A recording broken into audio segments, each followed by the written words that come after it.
Trésor Catch Globalité Info, Tonton Menga Lumingo, Yaga Ben Tokodi, Alain Bila. Reconnaît va toujours sous la zone, mais sur le côté, pour les gars Globalité Mono, et puis sur ma café, et puis c'est 7 mètres. Tout ça, on a raté la Globalité Info Moscou, l'information sûre et fraîche, donc nous avons une sur place. Donc, Bissonion Sokaka, Globalité Moscou. RSS sur Russie, sur une miniature, tu as la globalité. C'est vrai, tu as fait un tas de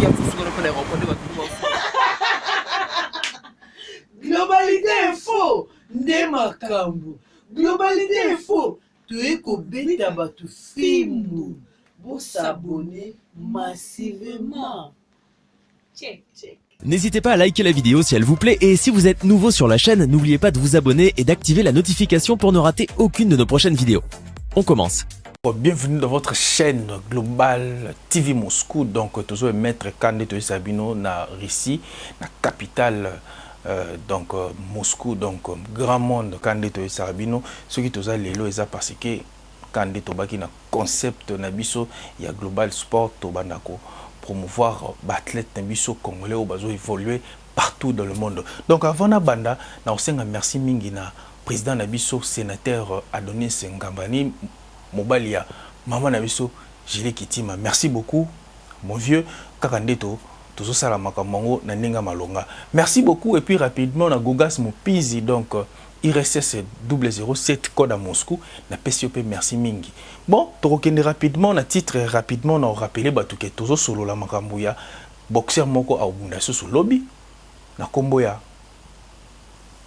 Faraday Mukandila. Donc Faraday Mukandila a obunda na adversaire na kombo ya Denis la obunda lobby. Rapidement yango tuyaki rapidement to meka ko informer bino rapidement ba congolais nyo surtout bazana na obavandaka na South Africa bokende belé na komba wana ekozala lobby en tout cas boko no cha ndeko na biso ya maboko bocha mo maboko bomona déjà ba illustration na ninga arrière plan kande système na biso ya mikolo to wando sala bokomona ba concept eze belé to bomino ba concept belé parce que to boba yiba ba concept eze belé to takena oyo apo bozo concept mususu. Donc, on a déjà un régime pour balancer un plan pour la qui s'est des oiseaux s'est préparé. Préparatif n'est surtout pour notre donc rapidement là on va vraiment un peu bref parce que nous avons poussé tous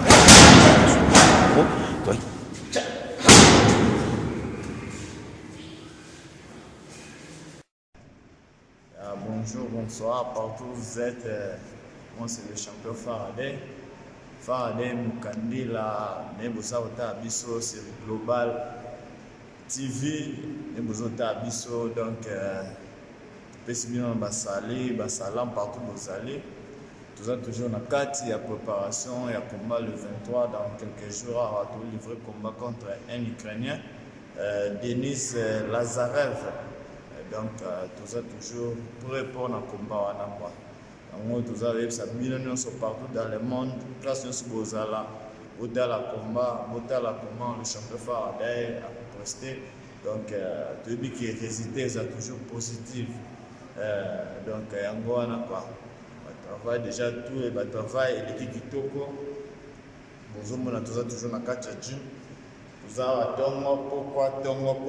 Donc, c'est le kitoko. Toujours là, donc tout ça trop concentré pour le combat.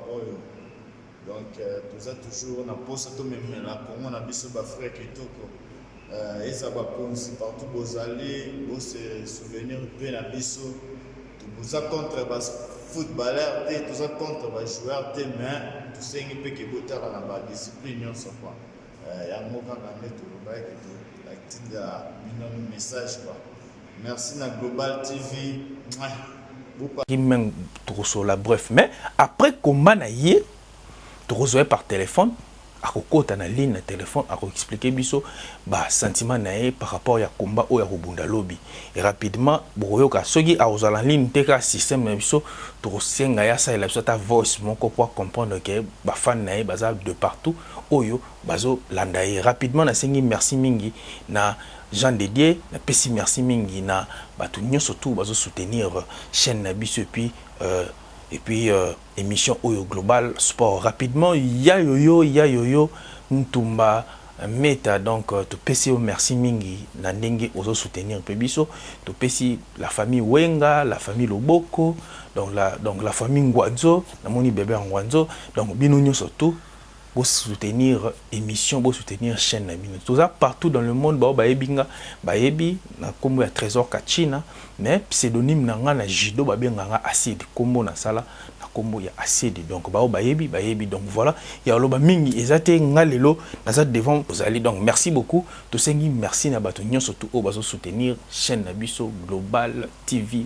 Moscou bana Moscou nyonso tout bo s'abonner ba boxer ba judoka ba karatéka, ba lutteur, bo s'abonner rapidement parce que bon nous ba notification nyonso tout ya ba actualité nyonso tout ba vidéo nyonso tout on ça la analyse nyonso tout et ba nous a expliqué bon nous aurons rapidement na ba téléphone na bino et puis na ba tablette na bino mais déjà je vous quitte déjà donc makamboza ya osala yango ya ki lelo rapidement na annoncer bino de konabiso to rappeler sous na kombo ya Faraday Mukandila akobunda lobby donc bokomona ba image après combat na ye to rejoa pe ba image a combat on nanga bundi to illustrer bino ba fidèle abonné ya Global TV Moscou ba fidèle wana en tout cas ils aura bien quand ils te sabino et à mon gouvernement aux autres la TV au qui batangi komono par surprise ça l'aura bien quand il est sibino mindelepe bah c'est pela na bango na ils a raté que non ah bah congolais lingi kaka dédicace non dédicace c'est bien et ça l'aura moi bien moko boy vandi boy batangi komono dans les vies talara journal tous on est journal la France 24 et les cas maman navma serwana to jeune na tangi makombo na yo c'est pas non ah voilà donc voilà j'ai dit merci beaucoup na kozanga kotika batu na ngate na moni bana tout ya Kingabwa na moni bana tout ya Barumbu na moni bana tout ya Bandal na moni bana tout ya Lingwala na moni bana tout ya Njili tous les Njilois na moni papi Coiffe Zola donc donc il y a maman Yuyu donc papa il y a ma gloire donc il y a gloire donc voilà donc tous les Njilois tous les bana matete donc bana Njili tout